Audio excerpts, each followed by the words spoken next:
personal feelings aside, once again, I had to admit that the village where I grew up was some lovely place. Everything around me looked like a stage set designed by someone who had a high sense of what the perfect American dream village should look like. I took a look at the Dutch Reformed Church with the tower, and across the avenue, the library and city hall in federal style. Oh well, that was all in the past, packed away tight in the memories, because all of this beauty did not make me happy. So I went into Broxville Gardens, private property. That's my parents' home was here. One of 33 Tudor-style townhouses. So she goes in there, La Nina Flaviani, and we meet a very, very caring and loving mother. And she's at the door, La Nina. Come on, open up. Frost says, I don't have to have deserved it. Oh, open up. All right. And then the definition home that you have to go there where you have when you have nowhere else to go. And then she comes to the door, La Nina. And she said, oh God, just look at you. She sighed, August is getting to you again. Yeah, Ma, it happens every year. All right, then I went straight to the large air conditioner in the dining room, putting my black cat, Catherine, patting my black cat, Catherine, named, of course, after Hemingway's Catherine Barkley. Cat was already there, flat on the floor. We started talking, my mother and I, and she had prepared, this is what she said to me, my over-Florentian mother. She showed disappointment that I did not take a taxi, that I did not call her to go home. And I said, Mom, 21. So I'm quite independent. 21, she exclaimed. All right, she laughed and she said, I think next year you're going to graduate magna cum laude in independence. Then I went inside the kitchen. She had made the food that I love. It's northern Italian food. Veal cutlets and yes, lots of vegetables, Genoa salami, and I drank half a bottle of San Pellegrino water. Then I went up to shower, and let's see now. This is what I said under the shower, that La Nina Flaviani loved water, and whether it be in a bottle or in a shower, I was just like the Romans who loved water. La Nina Flaviani Romana est. And then I went into the bedroom door. My mother had told me that a lot of friends had called. So this is what they're saying, okay? Before that, we had talked about the changes, and she said, yes, everything changes, and there's even a stabbing in Brooksville. A stabbing in Brooksville? I said, where? On the school track. There was an argument between a resident and non-residents. The barbarians on the track, Ma, I hear sarcastically. It's the end of civilization. Lanina goes into her mother's bedroom to hear the messages on the phone left for her. I won't read all of them. I'll just read the one about the one that Millicent Bryan left for her. Life is one long struggle. Okay, listen, the dance is on tomorrow night. I'll pick you up at 10. Be ready or you're dead meat. I got a new boyfriend. His name is Gus. He's a hunk with a condo in a red Ford. Ah, listen, God, get ready for this. Boy D is back in Beeville. Yup. The poet from Boston, sweet as ever and so cute. God, did I have a crush on him all through high school. Why did we call him Boy D when his real name was Boy D? Oh yes, because he recited poetry and he won the football game. Ah, damn Mill, I said out loud. You're such a grave digger. All right. Yes, both of us had cared for him. For she had had a crush on Boy D. I had loved him. A love that had caused me a lot of pain. In the same time that it had consoled him. I loved him because he went around reciting poetry to his heart's content, not caring what others thought. But he also won the football game for Brooksville. Ringing of the phone in my parents' bedroom next day woke me up, yes, the next morning. Good that it rang, for I was having a bad dream. Professor Rosberg, my writing teacher, kept telling me he was giving me a fading grade since I didn't turn in my short story. I kept pleading, but he wanted me to write the end of this homeless counter silence. And then another call came, and this time it was a very stern voice. Mrs. Roviani, a stern male voice intoned, so cold and threatening that it made me answer. Yes, my records show you have not paid your mortgage for quite a while, and if this keeps up, you could go on foreclosure. Damn, he had it all over me. But I went to the library anyway, and who should I meet there but Boy D. He is enchanted with her, and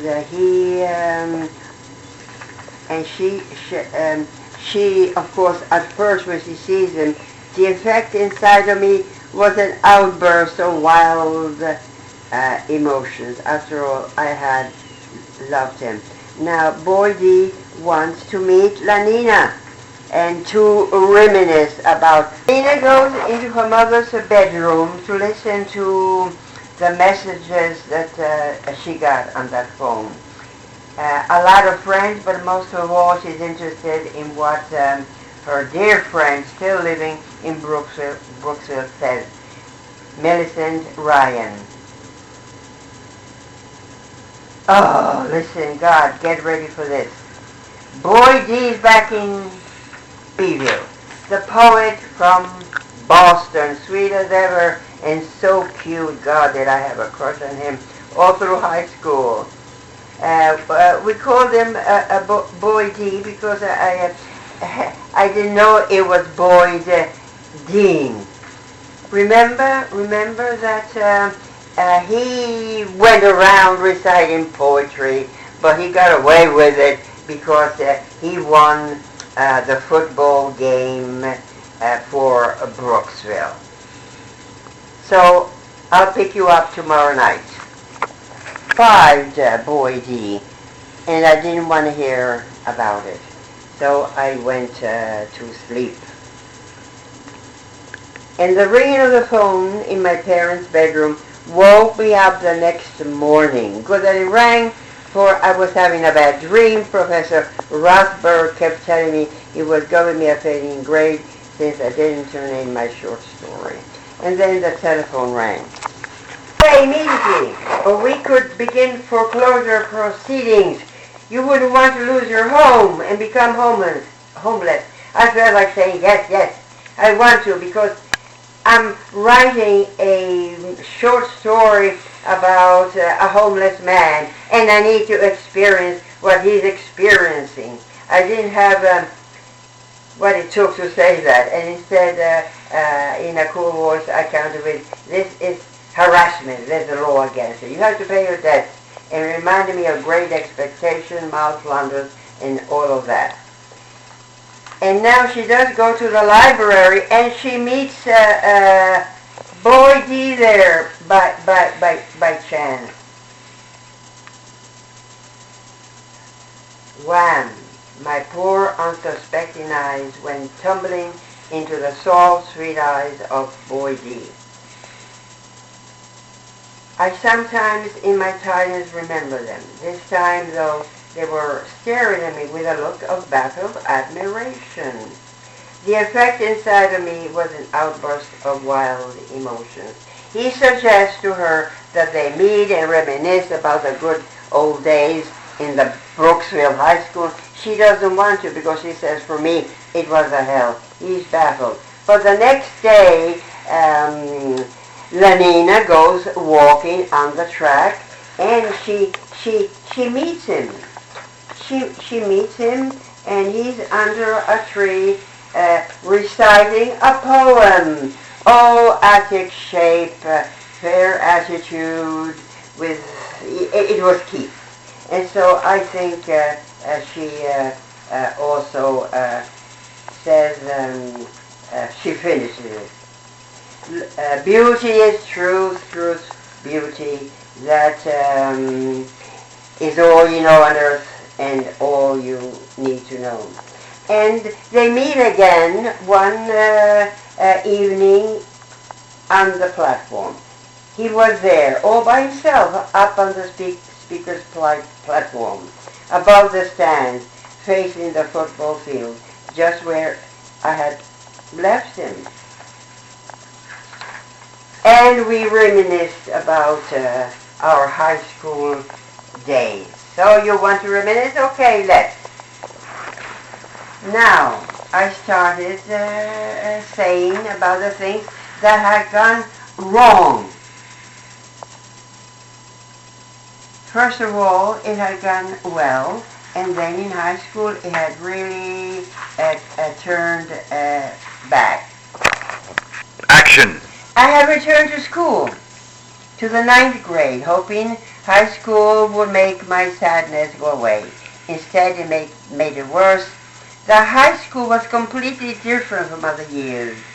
It was a new stage setting. From the very first day, pecking orders were formed.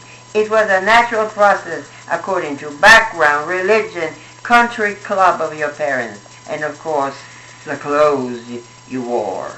The number one pecking order was made up of students from prestigious hills. They ran the student body as if they were the only ones attending school. They were bright, intelligent, all into athletics, self-assured, and recognized only each other. Royce Elizabeth Sheffield was the leader of the prestigious Hills group. During the summer, she had gotten blonder, grown at least 2 more inches. She was a real beauty. She played the freeze out somebody's game, but mostly within her group. She was polite with me. That's all I needed for my sadness, for Royce to be polite. There were a few foreign students, very smart, Japanese students, that she completely ignored, and she never liked French. Especially did she like the new French girl, Claudette Grisieux. And she was ignored. And then then there was this article. Her mother, Claudette's mother, had complained to the principal about the lack of hospitality on the part of the girls, les Américaines, and the lack of appreciation of French culture in Brooksville High. Then something else, another French student, even got worse. Her name was Lemieux. Lemieux, and she caused a lot of trouble. Now let me see, I'm trying to get her first name. Spoke. Rose Elizabeth Shipfield will always be Rose. Beauty and brains combined. And life giving her now again another opportunity to shine. As usual, with her phenomenal self-assurance intact, she read the following statement.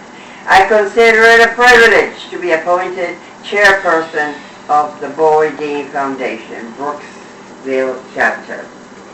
It's a mission to establish an American model school for all America to copy. We must prepare our students to be the best in academic skills. That we've always done in the Brooksville School. In today's fragmented world, we must also teach emotional and psychological skills and service to the community. Brooksville families and the community certainly have always been supported, but it is the students themselves who must get together, share ideas, come to understand and help one another. Not easy, but hey, we are Brookvillians, or Brookvillians in spirit, and we can win at anything we set out to do. Yes, we are Americans. Is on the train going back to Newport. She says, I wish the doors would hurry up and close, and for the train to get moving, so I wouldn't miss another bus. But that wasn't it. I wanted to get away from my old hometown, having had enough of it. I needed to get upstate as soon as possible, in that rural place that has done me so much good. Those endless spaces that let you breathe more freely, and the quiet woods and the lakes. I longed for them. The Shawangunk Mountains. And I looked forward to my college courses and to talk to Professor Vernon about a novel this time.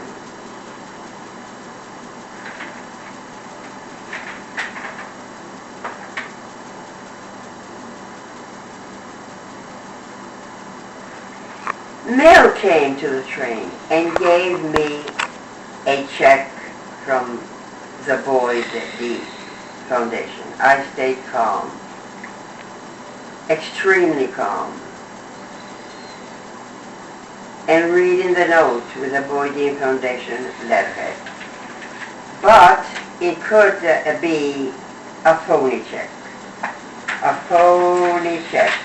But it didn't matter whether it was a real check or not.